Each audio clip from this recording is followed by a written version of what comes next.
Firstly, g'day and welcome to everyone joining us today from right around the country.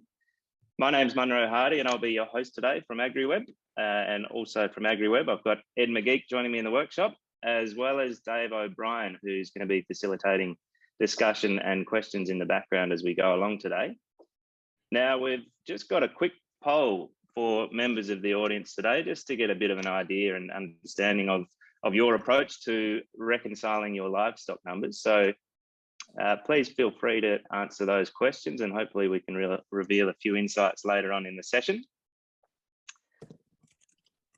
Now, the agenda for today, what we're going to be running through. Firstly, I have the privilege and I'm very excited to introduce you to two of the country's leading advisors who many of you might know, which will then be followed by a quick look into the AgriWebb Livestock Reconciliation Report.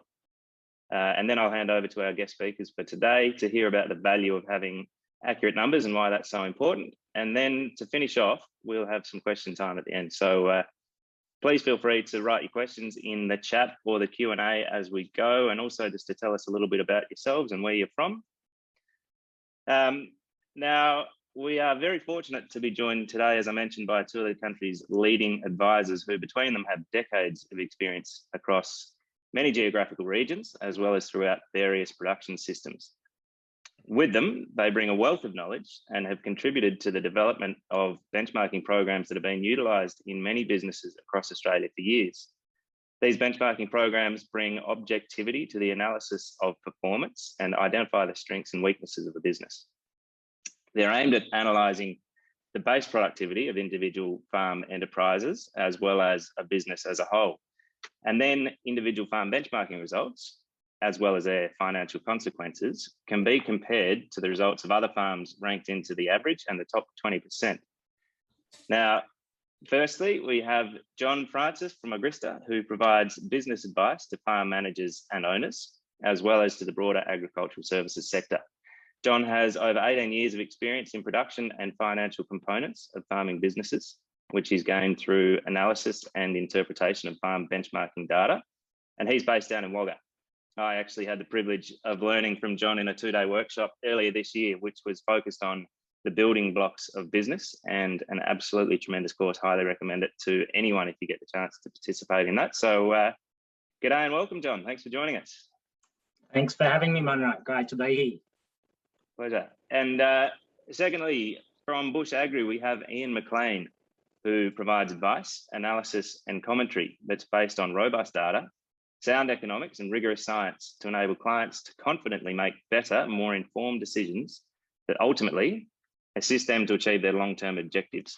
Ian's based in Toowoomba and he works with producers all over Northern Australia. And I also had the privilege of learning from Ian in another two-day workshop earlier this year up in Darwin, which was the MLA Business Edge course. And again, another fantastic course. Highly recommend it to anyone if you get the chance. So g'day and welcome, Ian. Pleasure to have you here. Yeah, thanks, Munro. Good to be here. And hello, everyone online. I see quite a few familiar names in the list there. So, yeah, looking forward to the session. Terrific. Thanks, Ian. Okay, so today we're going to be talking about all things relating to maintaining accurate stock numbers, why that's important, and also how we can do this within AgriWebb. Today, we're actually joined mostly by AgriWebb users from around the country. So we want to be able to relate this back to AgriWebb to be able to inform you of how to keep things up to date and how to leverage this information. We've actually got over 500 registrants today. So thank you all for taking the time to join us. It's great to have you all here. Now, known by different names, some refer to it as a stock return.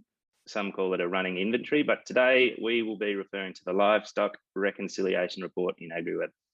Now, today is the first of 3 sessions, and this one is focused on the why it's important to know your numbers.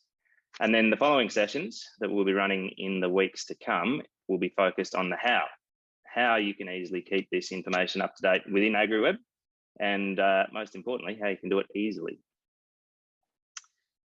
Now, Ed and I work closely together with our enterprise clients at AgriWebb to help them make the transition into a digital management system. And we're strongly focused on delivering internal systems and processes that are unique to each individual client that then allows each person within the business to understand the flow of data and what records they need to maintain to deliver accurate and valuable data to each stakeholder within the business. And that's what this workshop series is all about. We want to be able to share insights with you to hopefully simplify and improve your usage of AgriWebb, and ultimately to help you improve your ability to analyse your performance and production. And then also to identify the strengths and weaknesses within your business. And hopefully we can make this process a little bit more efficient for you along the way. And now to introduce you to that livestock reconciliation report, I'm going to hand over to Ed. So I'll stop sharing my screen, Ed, and let you take it away. Perfect. Thank you, Munro. Yeah, so I just thought before we dive in and hear from John and Ian, we'll just take a quick glance at the livestock reconciliation report within AgriWebb, and just a quick kind of top level 1,000-foot view of what you can expect to extrapolate out of this report, and how that can then help you drive your business performance decisions within AgriWebb. So looking at the report here, the, I guess, significance of this report is that it combines all of the everyday records you're generally going to be putting in that are relating to your inventory value change and your stock numbers on farm for any given period of time. So as you can see here, it pretty much amalgamates all of your breeding information, so all of your natural increase records, all of your aging through your stock classing, any of your management group adjustments, and also all of your sales, transfers and purchases.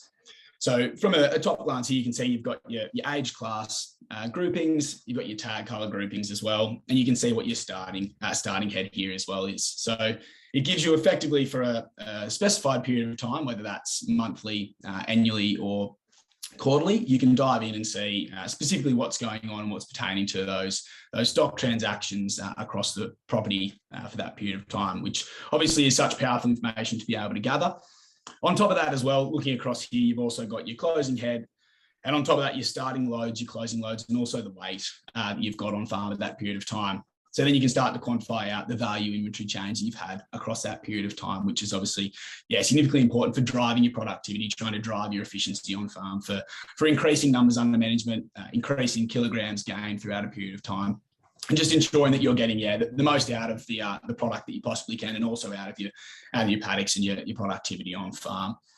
So as you can see here as well, you've got a great ability to also filter this list down to discernible categories that you wanted to look at, whether that's specifying on specific stock classes, looking at date range, as I said, and also grouping by breed, vendor, things like that. So you can start to get an idea of how certain groups of stock are performing, which ones are the best, which ones are your underperformers, and you can start to increase that efficiency across the board. So yeah, from a quick top level view, obviously it's an extremely powerful report. This is obviously today going to be focusing on the importance of this report and what you can get from this from a business performance perspective. And then the following sessions will be starting to look at the how of these records and how they can actually be input in to make this report look as neat as possible, and also so you can extrapolate the most information out of it to drive your business. So that's a quick overview. I'll throw back to you, Munro. We can get into some questions and some thoughts from John and Anne. Terrific. Thanks very much, Ed. I'm looking forward to diving into a bit more detail on that livestock reconciliation report and the records that are required to keep that up to date in the next couple of sessions. But now we're going to hear from John and Ian on their thoughts from an advisor's perspective on why knowing your numbers is so important to knowing your business. And John, I might start with you. Can you tell us why? Why maintain a stock rec? I've got the slide, so please sing out when you're ready for me to move on. Yeah, sure. Munro, do you mind if I start by asking you a question? Not at all. Okay, so there's a bit of background that I just need to run you through before you can answer this question. And there's a bit of a story to it. So we own a house on the outskirts of town, and a few years ago we got broken into by ice addicts. We got a heap of our stuff stolen, and including most of my wife's jewellery that she wasn't wearing at the time, all of my very low quality generic garden and power tools, and most of the food from the fridge, which probably just indicates how desperate the thieves were. In the moments after we discovered that break-in, which was sort of late in the afternoon, my wife made an emotional plea to me in the heat of the moment, right? My response to her gives some insight into the level of emotional intelligence that I've got and into the type of person that I am. So I want you, I sort of want to know how well you feel you know me. And I'm going to give you 4 potential responses that I could have given to my wife's question. And I want you to tell me which one you think I used, and that'll give me an idea of how well you think, I think you know me. So my wife said this. She said, I just can't bear the thought of sleeping in our house tonight due to the emotional trauma that experience took on me, and also for fear of being broken into again. Can we just stay at a motel, right? So here's the options I want you to think about. I could have said option A, that's completely understandable. It's been a shocking experience. Let's find somewhere to stay in town. I could have gone with option B, which is fair enough. You must feel awful losing all your things. They hold a lot of sentimental value to you, I understand. Could have been option C. You think you've done it tough. I lost my Kmart drill that I use once in a blue moon. Or it could have been option D. Look, despite the break-in today, your desire not to stay here is a little irrational and probably just the effect of recency bias. Statistically speaking, there's actually no greater probability of getting broken into tonight than any other night. Now, which one of those do you think I responded with, Munro? I feel like you're putting me in a tough position here. I don't want to incriminate myself, but knowing you to be a data and analysis man, Don, I might go with D. Yep, so you do know me well, Munro, and sadly for my wife and for myself in this circumstance, my response was D. But since then, I feel that I've learned a lot, and I would actually answer at least with one of the other choices if I have my time again, okay? To some extent, this is actually not unlike a livestock reconciliation. You need to stuff it up a few times before you learn the value of getting it right, okay? So if I can start with some context, in a typical farm business with livestock as the dominant enterprise, the livestock themselves represent about 15 to 20% of the value of assets under management. So in a business with $20 million worth of assets under management, that's around $3 to $4 million worth of asset value or inventory value. Now, that in itself should be an adequate reason to actually want to take some control of your business. And I guess from my perspective, the livestock reconciliation is actually a tool that can assist in managing the inventory, but it's also a tool that's used to record components of financial and business performance, and so it assists in business management decisions. So if you can just fast forward to the next slide, Munro, and the next one again. So I guess for me, what are the decisions that are actually dependent on it really is summed up in this slide. So to me, the first thing is gross profit. Now, when I'm talking about business decisions, I'm really talking about management accounts, and effectively the differentiation between management accounts and compliance accounts is the compliance accounts are done to report to government. Management accounts are actually used for business decision making. So really, if we have a look at the top line, which is gross profit, and gross profit is a measure, it's different from a cash flow perspective because it measures sales less purchases plus the value of inventory change. And it does that because we've got to take into account earnings into the profit equation, because profit is effectively a measure of a change in equity over time. And that change in equity may not just be a change in cash, it may be a change in inventory value as well. So gross profit, which is the top line here, is actually dependent on the information provided out of the livestock reconciliation. We can't actually calculate gross profit unless we actually have a livestock reconciliation. So the first thing that we need in our business management accounts is actually dependent on a livestock reconciliation. So that indicates to me that you can't actually make good business decisions unless you actually have this information. Then as we run down the page, enterprise expenses, well, they're not dependent necessarily on the livestock reconciliation, and nor are overhead expenses, but they are if we want to look at them per livestock unit, because the livestock reconciliation actually frames our stock flows, which allow us to look at enterprise expenses or overhead expenses on a productive unit sort of basis. And then if we look beyond that, you know, basically operating profit, yes, it's completely dependent on the livestock reconciliation. Why? Because that we need to know the gross profit figure, and then we can't actually calculate profitability, which is a measure of profit relative to the value of total assets under management, unless we know our operating profit. And we just said that our operating profit is dependent on gross profit. So that's sort of contextualizing it from a business perspective.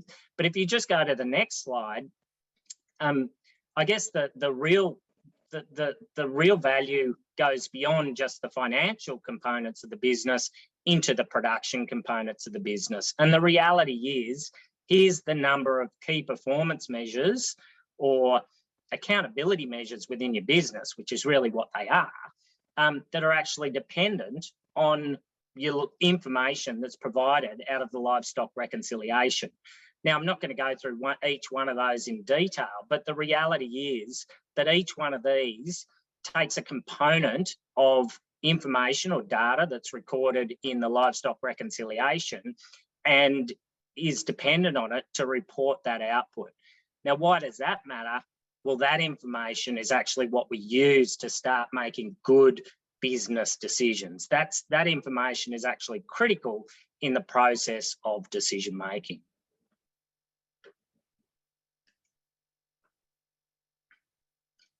So if we just fast forward to the next slide, Munro. So I guess the next question is, you know, what does recording an accurate livestock reconciliation actually achieve? Well, from my perspective, I guess in a sort of advisory capacity or from a management position, the first one is it actually achieves accuracy in reporting past financial performance. What does that do? Well, that actually provides you with confidence in the outputs, which actually gives you a confidence in the business assessment, which improves the value of data upon which you make decisions. So it's absolutely critical from that perspective. The next is it provides you with the ability to actually forecast a budget accurately. And when I'm talking about a budget, I'm not talking about cutting and pasting. I'm really talking about something that really gives you a realistic insight into the future performance of your business under a range of circumstances or scenarios. And if that's done well, basically, you know, it provides you and your financier with confidence and could even lead to, you know, lower cost of funds and those sorts of things. The next thing, from my perspective, it allows you to achieve is the ability to conduct a feed budget. The livestock reconciliation, when it's paired with timings of livestock movements or basically forms a monthly stock flow, and that reports the feed demand side of a feed budget. So that's, you know, particularly important. The next one is really improved efficiency via familiarity with numbers. So the regularity and repetition of inputs actually builds skill and understanding of your business. And so that efficiency gain really comes from a better understanding of your livestock movements and how they actually influence the business outcomes. And finally, I think it's really inventory control. You know, knowledge of theft, knowledge of losses, knowledge of deaths, they're all really important parts of your business. And, you know, if I can just relay a story to you, I had a client with multiple farm locations and he could never quite get his head around what livestock he had on what property. And then after a while, he sort of realized the value of improving his skill and understanding of that. And only recently he reported back to me that he's had some livestock thefts. And the reality is we can now have confidence that it was actually theft because we actually knew, You know, whereas previously I would have had no idea whether that was just poor recording on his part or whether they were lost or, you know, what had happened. But he's got such good control over his inventory. He's taken ownership of it. He really owns his numbers. And now he can actually have some faith that it's actually theft that was involved in losing those livestock. So if you just go on to the next slide, Munro, I guess, you know, from my perspective, there's a number of things that are important for completion. They're really all the things that I'm sure you'll cover in the next 2 sessions. So there's not too much point in going through this in detail. But I think the key point that I really just wanted to drive from this slide was that what you enter into that livestock rec is really specific to your business. So the frequency, what categories you use, all that sort of thing will really depend on what you want to report out of it. From my perspective as an advisor, the more information, the better. But for you, it could be that you really want to keep things simple. That's fine. I don't, you know, that's everyone's individual choice. And now just a final slide, I guess, for me to sum up, Munro. Really, for me, the key messages here are, I sort of see a livestock reconciliation as an opportunity. I actually get the impression that a lot of people see it as a threat. You know, it's time I got to spend in the office, but I like to pull you out of the operational into the office because often it's where the money's made. And I really think it's an important part to building skill. I think the frequency with which you do it actually builds familiarity, and that builds skill, and that's an important thing when you're dealing with numbers. And the value is way beyond the stock rec. The stock rec is only really part of it. It's how it informs other business decisions that really adds value. And the final point that I guess I just wanted to make from this in terms of the value that it can add and you know, how you get value out of this information is that the details actually differ between business. Don't get too tied up if someone does it differently to you or has different inputs. It's really, you know, what do you want to drive out of it that will frame what goes into it. So I think I'll leave it there, Munro. Now that you know me so well, hopefully you'll notice some changes in my emotional intelligence in the future and hand over to the others in the room. Absolutely. No, thanks, John. That's been very interesting listening to that and very valuable, no doubt, to a lot of people in the audience. I have a question following that. Obviously, I guess a bit of a summary of that is that the livestock rec's absolutely fundamental to understanding your business. We did have a question in the poll here earlier, and I might flick over to that in a second, but from your perspective and from your learnings, how often are your clients looking to reconcile their numbers and have this up to date? Is it varying between clients? And if it is, what are the reasons for that? Yeah, look, it does vary. I only want to see it annually because I'm really only reporting from a strategic perspective. But the value, so that's the value to me and the value from a strategic perspective within the business. But it could be that there's far more value in reporting more frequently. I mean, that example of theft is a good one. You know, that particular client is reporting on a monthly basis, and you know, it's likely that they wouldn't have picked that up in sufficient time if they were only doing it on an annual basis. And so I really think it comes down to what are you using it for? I've talked to the value from a strategic and business perspective, but I'm sure there's a whole range of other different values from an operational perspective that people get out of that tool. And so it really depends on what you're using it for, I think, Munro, as to how you extract the value. Yeah, absolutely, no doubt. Thank you. And just for interest's sake, from our poll about how often people are maintaining a stock rec, we have from the audience, we have 36% of people said that they reconcile monthly, 24% said quarterly, 27% said annually, and 12% said never. So that's interesting, and it'll be interesting to see how that varies around the country as well. But thank you very much, John, for your insights. If anyone would like to hear more from John or to get in touch, these are his details here. You can head to his website, agrista.com.au. So please get in touch with any questions for John. And I might now hand over to Ian. Ian, I've got the slides here still, so please just sing out when you're ready to run through them. Righto, thank you very much, Munro. Now, I don't have a humorous anecdote like John did or question to start off with, so I'll jump straight into it. But I do agree with everything that that John said in terms of the importance of understanding of business performance. I'll take a bit of a more of a northern focus on it, but I won't repeat what John said, but it does build on that and agree with all of that. What we're talking about here, from my perspective, is information for business management, for managing agricultural businesses. So if you view yourself as a business manager, then this information is essential. If you're a cow cocky or a sheep cocky, you probably don't need to worry about it too much. But if you're a business manager, this is essential. And yeah, at the current point in the cycle, you could argue maybe it's not that important. Everyone's making money. Where it's at the moment, but for those businesses that want to be profitable through the full cycle of the industry and be able to grow and expand, this information is essential. You can't run a modern grazing business effectively without it, I don't think. So I'll talk about what you're missing without having good numbers, having an effective system, and a bit about accountability and discipline. So if we could jump to the next slide, please, Munro.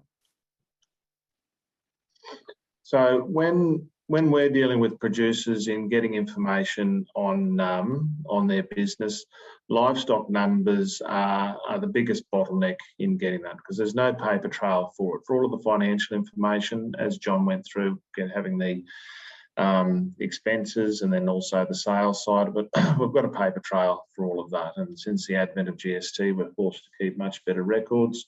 But on the livestock numbers, it comes down to the individuals wanting to understand more about it. And it's usually the biggest problem we have in getting good business information, simply because people haven't had to have this information before. But your livestock is your inventory, it's your business. So knowing what you've got on hand, not just at a point in time, but knowing over a year what their performance is, what their grazing load was in AE or DSE is essential. How many kilos they produced, either in live weight or wool, is an essential part of a modern business, knowing that inventory. We like referring to and drawing from publicly listed companies, and a couple of good examples, and we could use any number of them, ARB and Woolworths, both very complex businesses operating in a number of locations with a number of products. But I'm sure within their head offices, they'd be able to pull up pretty quickly how many bull bars and brush rails or loaves of bread or bottles of milk or tins of baked beans they've got on their shelf. They'd be able to tell you what they sold yesterday, last week, last month, what they got in storage, what they got on a truck, and all there, because that's essential for their businesses. They can't run those businesses without that. And I think that the same principles apply to modern grazing businesses. It's not easy having this information. There's incomplete musters, there's paddock crawlers. Some people might have helpful neighbours that do the mustering for you and that sort of thing, but it's not easy for ARB and Woolworths either, but they've got the discipline and processes there to say, well, we need this information. And I think that's the case for grazing businesses as well. And we can all lament about days gone by and how good it was, but what was good enough in the past, having a notebook in the pocket and relying on that won't be good enough in the future. I've had a number of examples where then trying to put livestock information together, and there's 3 notebooks there, and all the information, or the little bit of information we need is in the 4th notebook, and no one knows where that is at the moment. So that's not good enough going forward for modern managers of agricultural businesses, I don't think. Next slide, please, Munro. So go back. So without accurate and reconciled herd numbers, and I'm talking herd here, but the same applies to flocks. And what probably should explain what we mean by reconciled as well. So what I mean by reconciled is similar to that schedule that was brought up at the start. It's saying, okay, what did we have on hand at the start of the year? What did we buy in? What was our natural increase for the year? Less what we sold, less our estimate of deaths, and what's our closing numbers, and having that all balance there, and have the opening and closing numbers match what was in the paddock. Within, depends on where you are, but in the north, I think if we're within 1 or 2%, that's pretty good. Maybe be a bit closer down south, but if within 1 or 2%, if we've got that for the whole herd or the whole flock and by class, then that's a reconciled set of livestock numbers. So from that, we can get key information, all of which John went through before, but from a northern perspective, we're looking, or for a beef business perspective, looking at kilograms of beef produced. Beef producers' core business is producing beef, and without that information, we don't know how much beef is produced. Yes, we can work out net kilos turned off, but when we've looked at it, net kilos turned off isn't a good indicator of production until you get up towards 10 years of data, because the herds are moving up and down, and we don't know, if we don't have this information, you might be trucking off a lot of kilos, but we don't know if we're selling down our inventory or not. So it's about kilos produced, not turned off. Average AE carried, or DSC, whatever unit you want to work in. What's the grazing load? For northern systems, that's the limit. The carrying capacity is the limit, and making sure you stock to that and getting the most out of that carrying capacity without overstocking is important. Again, essential information for modern businesses. Kilos of beef produced per AE, and I know in John's measures there, he talked hectare, which is relevant in the south. In the north, it's more about maximising per animal unit performance than per land area performance. So, and that's the income drive for northern businesses. If we don't have the reconciled herd, we don't know that. And then without it, we don't know business income. And following that through, which John did well before, we don't know profit as well.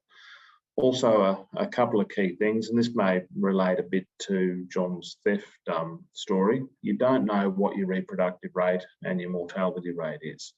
The socially acceptable figures in the north at every pub and get together is 75 to 80% weaning and 2 to 3% mortality rate. That's what everyone thinks they're getting, and they'll quote those figures all day long. When you get in it and do the numbers, we found that across the north, so the northern half of Australia, the average reproductive rate's closer to 50 or 60%. The mortality rate's around 5 up to 10% in areas. So there's a fair gap there. And what that means is some producers may not think they've got an issue with reproductive rate or mortality rate. Some are getting 75% and 2%, and they're very productive herds. But if you think you're getting that, and you're actually down at 55 and 5%, and I've nearly been hunted off places when we've sat down and said that what their numbers they think they are aren't what they're getting. But if you don't know that, you don't think you've got a problem, therefore you're not looking to address it. And that's costing the business a lot of money. You don't have to write out a check for that every year, but it's costing you a lot of money in what you're missing out on in production there. So can we jump to the next slide, please, Munro? So what do I think you need for better livestock numbers? An effective system and accountability, which sounds easy and it's as complex as you want to make it, but this has to come from you as the business owners, and you have to put in place a system, and you have to have the accountability and discipline. You can use different systems, you can use advisors, you can use software, they can help with it, but at the start it's up to you. So what is an effective system? Firstly, it isn't just software. Software is a tool, and I've seen lots of software that's been bought and sat on the shelf, may or may not be loaded into the computer, but doesn't do a great deal because it'll only spit out or analyse or process the information you put into it. So if you haven't got a process to put good information into it on a regular basis and check its accuracy, it can't do anything for you. But if you've got an effective process, it can be a very useful tool that can help with that. So from my perspective, I think a simple and effective process is making sure the information you need to capture is captured accurately, consistently and promptly. So that is, taking the information from the paddock book or the yard book, bring it back and putting it in the central system in the office, making sure that's done in a consistent manner and every time that happens. Having very clear class names and transitions. Now this, I think with herd flows or stock flows is where people get tripped up the most, and it still confuses me. Being clear on when a weaner becomes a heifer, when a heifer becomes a breeder, and you transfer it in from one class and out of the other class, and it ties people's heads in knots, and it is a challenge. This is where I think being very clear on your classes. We use brand numbers as a way of tracking animals in the north because they don't change, and I see AgriWebb's got tag colours. And I think that's a good way of doing it as well, because that tag colour is not going to change through their life. You haven't worried about whether they've gone from a weaner to a heifer yet. If they're a red tag, they're red tags. If you've got that year, either through brand or tag and sex. For some northern systems, it's difficult to keep track of those individual age groups. I think they're just having very clear classes and saying, okay, at this time of year, they're going to go from a weaner to heifers and steers, which I suggest is 12 months of age, but we won't get into detail of that. But then, 12 months later, okay, they're going to go into grown steers if they're not sold, or they might go into joiners or replacement heifers, whatever it is, it doesn't matter, but just be very clear, map it out. Okay, when are they going to move between classes? What are the classes? And have a process to do that at that time of year if you're doing that within the system, so that, that's part of the process, and it does make it much easier to keep track of the numbers and reconcile over the year. The other thing is annual reconciliations, and it was interesting to see the responses to those queries. I think it has to be at least annually. Some people do it quarterly and monthly, and that can be effective, but however you do it, it has to be once a year. And what I mean by reconciliation is looking at the numbers that are on the books by paddock or in total and say, okay, does that match what we actually processed last time we're out there? If they haven't, kill them off in the books. If they come back next year, that's a bonus. But this is where a problem can happen where, and I have seen it, where the numbers on the recording system, whatever that is, end up a long way from what's in the paddock because they're not reconciled. They need to be reconciled with what's actually on hand for this to be of use. Next slide, thanks, Monroe. Then we come accountability and discipline. So this is what ARB and Woolworths and other companies do well, and also pastoral companies do this quite well as well because they have that built-in accountability. An advantage of family businesses is that you're accountable to yourselves, but that means that it's up to you to have the processes to hold yourselves accountable to do it. And like I said, it's something the pastoral companies do well. So whose responsibility is it to make sure that the accountability is there, and that you do have accurate numbers, that you do have a process that you go in once a year or twice a year or 4 times a year and write off deaths, reconcile them with what's in the paddock, and report to others, and have the information that people like John or I need to be able to understand and report back to you on your business performance. And that accountability and discipline is an integral part of the process. So next slide, please, Monroe. So that's what I've got. I suppose just to wrap up, I think I'm a big believer in the KISS principle, keep it simple, stupid. So when you're starting out with this, or wherever you are on the journey, begin with the end in mind. What information are you going to need to manage your business? Go through some of the stuff that John and I have been through and use that to determine what data you need. There's no point knowing the average weight gain of steers with white spots on their face if you don't know the overall herd numbers and can't reconcile that. So there's a lot of data collected and recorded that is at a detail level, and the big picture can be missed. So I think, start, sometimes less is more, and you can build up over time. But Thank you, Munro. I'm happy to take any questions later on. Absolutely, and some great points there, and I agree with you wholeheartedly on some of those.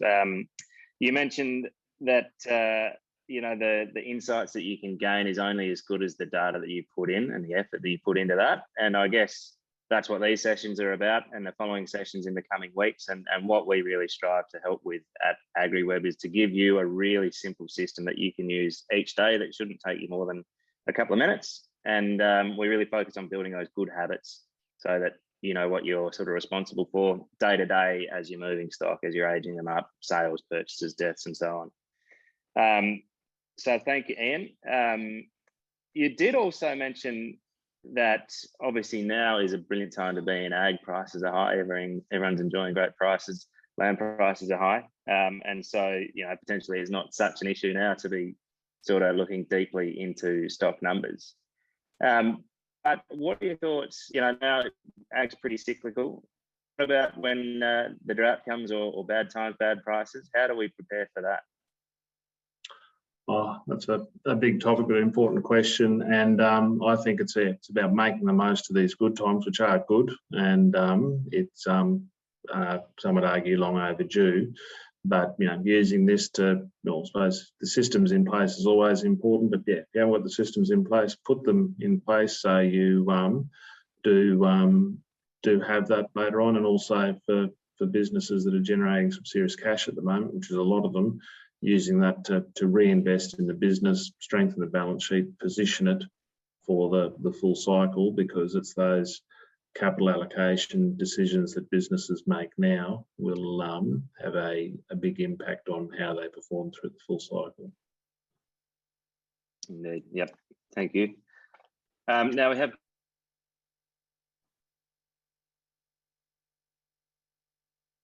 Q&A or the chat. But one question we have, I might throw to you, John. How many of your first-time clients have their stock rec numbers up to scratch before you give them any advice? And is this a widespread problem, or are most farmers on board already and just need to touch up their process? Yeah, so I think when people start out, it's not atypical to have either woeful or substandard records.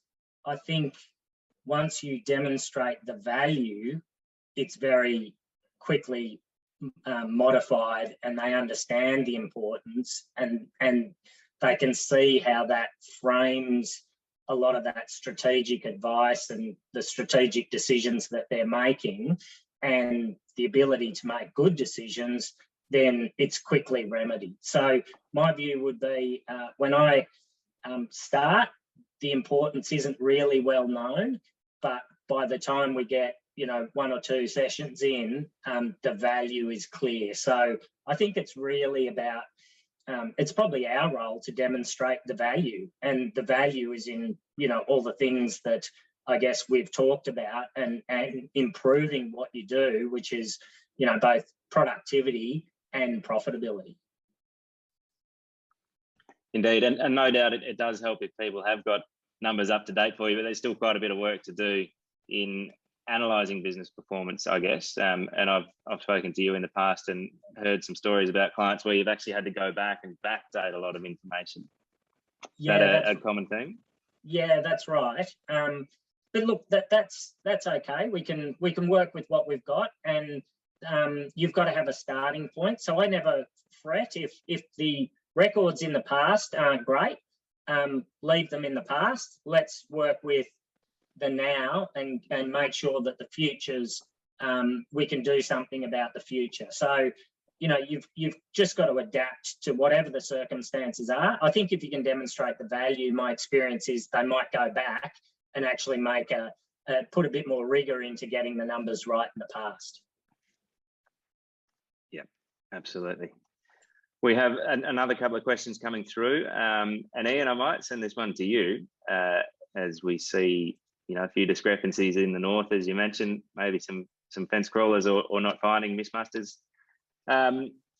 What degree of error should we be aiming for or under when performing a stock rec? And does this change if you're performing monthly compared to annually? Good question. The problem is that it's always hard to know how far you are out and what the degree of error is, and how often you get a clean muster, or whether you do a bang tail every year or every 2 or 3 years. I think in the north parts of the top end and Cape, places like that, it may be 3 to 5%, just because it is very hard to get those fully clean musters. But across the board, I think we should be aiming for sort of within 2 to 3%. But don't use that as an excuse to be slack. We want to have it as accurate as possible, but we know that it's never going to be 100%. But I think we should strive to get it as accurate as we can. Yep, absolutely agree. And just sort of coming back to the question in the poll that we had earlier relating to productivity, do you see with your clients, is that something you work towards, obviously identifying your livestock reconciliation? Are you working towards increasing productivity? Is that a pretty large goal, and what generally do you aim for there? Oh, absolutely. Having stock reconciliations about understanding what herd productivity is for northern systems. The number of AE you can carry is largely fixed. Yes, with additional waters and land condition, that can be improved.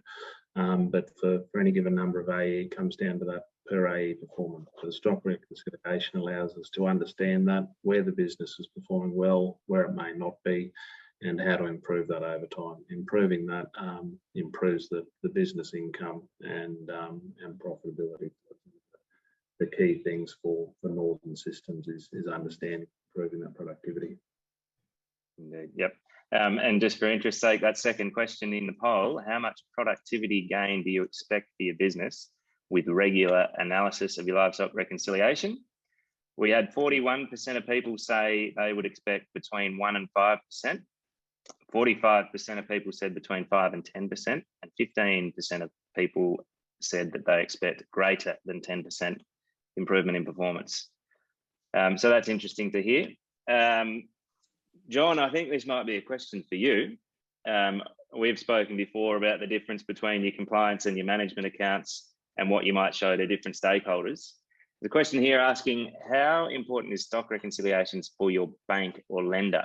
Is this something your agri banker will ask for yearly, or should we be trying to proactively send these to our bankers once up to date? Yeah, look, I think this speaks to the character piece. So typically there's 3 things when you're talking to lenders: character, cash flow, and collateral. And I think the statement there, should we be trying to proactively send these to our bankers once up to date, is the approach that I would take, because it really speaks to the character piece. You want to demonstrate to your financier that you're someone that they want to do business with, and you should, and your margin should be reflective of that character piece. So my view is, yes, it's important. Why is it important? It's important because it's part of your equity piece, but also it's part of you demonstrating that you understand the importance of that in your business and how it influences all the performance reports that you should be making to your financier. So, my view is be proactive about it, get on the front foot, and be rewarded by your financier with a lower margin for doing so. That's your incentive for doing it. Yep, absolutely. That's an interesting piece when you're referring to character. I think that's a great recommendation. It's something I've come across quite a bit when working with clients and when they bring in their financiers. We tend to see that financiers are a lot more open, I guess, to having the discussions when people can demonstrate a history of accurate numbers and their performance over the years, and it's just a much easier conversation. Now, another couple of questions.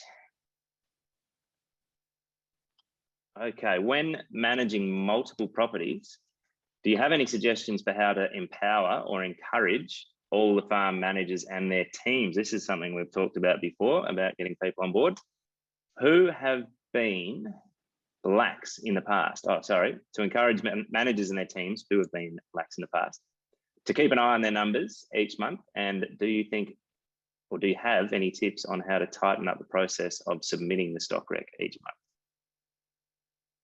One question there. Anyone want to tackle that one? I'll have a crack first, if you like. I think it comes back to accountability, which both John and I mentioned. And like I said in the presentation, it's something the pastoral companies do quite well. And there's a couple of people on your panel that have got, on the list of attendees that have got some good experience here. But it's simply having a process in place. And the important thing is having the team members understand what comes from it. There's a lot of examples where the team's been asked or requested to keep a lot of information, slows them down in the yard. They do all of this work and they don't see the output from it, so therefore they don't necessarily value it, but have them see why that information is needed. And that may be, okay, well, this is the kilograms of beef or meat that was produced on your property. This is how it compared to this year. This is how it compared to last year, or wool, or this is your performance per DSE, whichever of the measures John and I spoke about. If they understand that and see that, then they can say, okay, well, this is why we need the information and what it does. That'll be my thoughts on that, Munro. Yeah, look, I completely endorse that. I think give them some ownership, give them some understanding of why it's done, and don't load them up with unnecessary collection. But really, I think it's about engaging them and getting them involved in the whole process. So knowing where that information goes and how it adds value, I think is the critical component. Absolutely. Yep. It's something we come across pretty often as well, particularly with Ed and I, when we're working with our enterprise clients and sort of developing those systems, we sort of help to work towards identifying who's responsible for collecting what pieces of data, what information, and then obviously where that data is going to flow through to and who are the stakeholders that are going to benefit and see insights from that data. So then we sort of build on those processes and try and develop habits from there. Yeah, definitely. It builds on that kind of the double handling as well, when you've got a lot of stakeholders involved with the properties, inputting that data and then wanting to extrapolate that information out, is just having that clear indication of who's responsible with inputting what information, and then obviously that information that's most relevant to their priorities within the business. Obviously having that focus is key, because then they'll know that's what they want to input, that's what's most relevant to them, so they're going to stay on top of that and keep that information up to date. Yeah, thanks, Ed. Spot on. We have got one final question, please. If anyone has any more questions, chuck them in the chat there. I am conscious of time. We've nearly hit the hour mark. I might throw this to both of you just for your final thoughts, Ian and John. David asks, what are John and Ian's thoughts on what an accurate rec has on business performance? Well, I'll go first because my name's first, not for any other reason. Look, I actually don't think it's got any influence on business performance. It's what you do with the information that has, and how you implement some sort of change in management or some sort of change in outcome that actually drives business performance. It could drive some level of, efficiency from a data management perspective and a business management perspective. But outside of that, it's really the information that flows from it and the decisions that you make after combining it with other important pieces of information that really delivers the value. That is a great point. To recap that, the insights that you can gather, the questions you can ask yourself on where to improve and make changes. I think that's a great point, very valuable. Ian, have you got anything to add to that? We have got another question coming through. Yeah, I'd agree. To use probably a simple analogy, it's like timing an athlete that's racing. Just by recording a time for them doesn't necessarily mean make them run any faster, but you're able to see, measure how they're performing, how they're changing over time, and look at it. If you don't measure performance, you don't know where you're at. Just having the information won't necessarily mean better business performance, but without it, you don't know how you are going or in what areas you can improve. Yeah, absolutely. We have one final question here now, which is a good one. What is AgriWebb's position with relation to making changes to the software to give more flexible reporting for consultants? Ed, I might throw this to you in a second, but absolutely, we do have an advisor portal within AgriWebb that allows consultants and advisors to connect with their clients. But Ed, would you like to dive into a bit more detail there? Yeah, sure. So I guess recently, we've been working a lot in this space to certainly empower more consultants and advisors to be on the system as well, and obviously to gain access to their clients so that they can then have a more hands-on experience with, adding recommendations and understanding what that business performance is like from a day-to-day perspective. And I'm sure that, obviously down the track, the aim is to increase that ability so that we can be that kind of one repository for all of that information where those easy recommendations can be provided. So definitely there's a good platform at the moment to be able to input that information in, but as with everything within the program, constantly developing and evolving, the aim is to see some greater capabilities down the track. Absolutely. Thanks, Ed.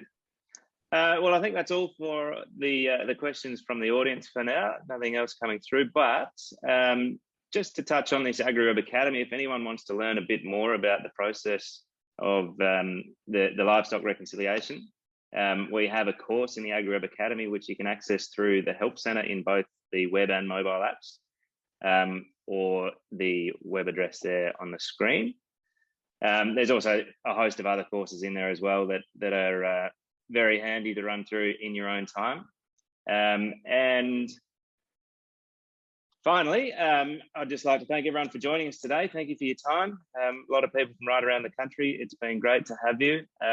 If you'd like to know more about the process within AgriWebb and how we sort of maintain this accurate stock reconciliation, we're having another couple of sessions in the following weeks, one on maintaining your production records, which of course will flow through into your stock rec, and then our third session will be on reconciling transactional records. So please come along and join us for those ones. And thanks again for your time, and we look forward to seeing you down the track. Ian and John, thank you very much for joining us too. It's been a pleasure having you. Thank you. Thanks for having us.